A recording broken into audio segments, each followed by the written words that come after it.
laughed. "A fine thing to say to the brother who took you in off the street. Besides, I shall never marry. I'm far too old and grey." She gave him a sour look. Her brother was tall and vigorous, and looked 10 years younger than he was. Many called him handsome, and unlike in Margaret's case, it was meant in a complimentary way. "You're hardly grey at all, and unlike women, men can marry whenever they want." He scoffed. "Not true. Not that I intend to marry. I prefer the bachelor life." This was probably true. For as long as Margaret could remember, Francis had been determined to chart his own course.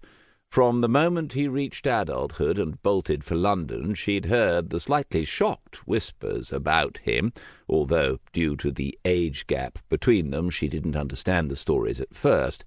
He really had been a rake and a scoundrel, but Margaret also knew him to be fiercely loyal and protective. He would make a good husband, if only he set his mind to it. "I'll poison us both if you expect me to live with you forever," she said. "You'll marry, you'd make a good father, you would, Francis, don't scowl at me, and some day you'll want a steady companion for your old age, and I shan't be her," she added as he started to smirk. "You're a romantic," he pointed a fork at her.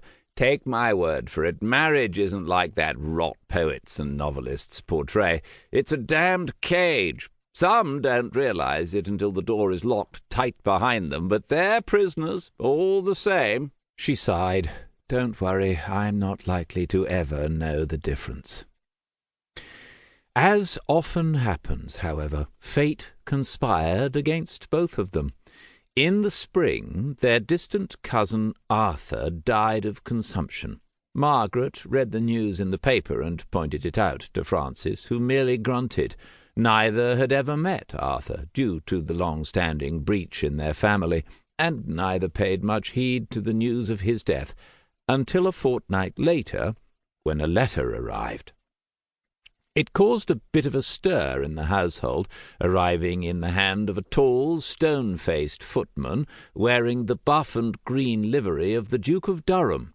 Margaret studied the crest embossed in the smear of wax sealing the missive. The Duke was the late Arthur's father and great-uncle to Margaret and Francis. Not that it had ever mattered before. They hadn't spoken to that side of the family in Margaret's lifetime. But something about this letter made her skin prickle with premonition.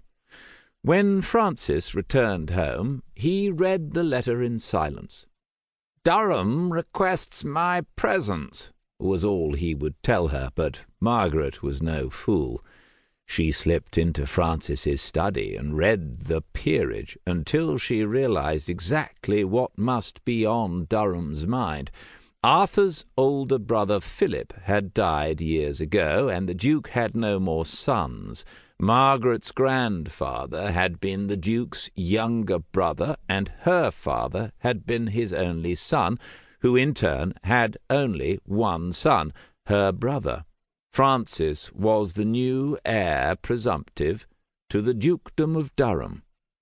"Don't make too much of it," he warned when she confronted him about it. "Durham is a bitter old man. I wouldn't put it past him to have a new young bride within the week, trying to sire another son." "He's 90. "And he hated our grandfather," Francis said coldly. "Don't underestimate the curative powers of spite."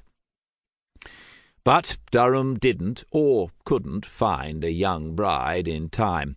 By that autumn he contracted a slow-wasting disease.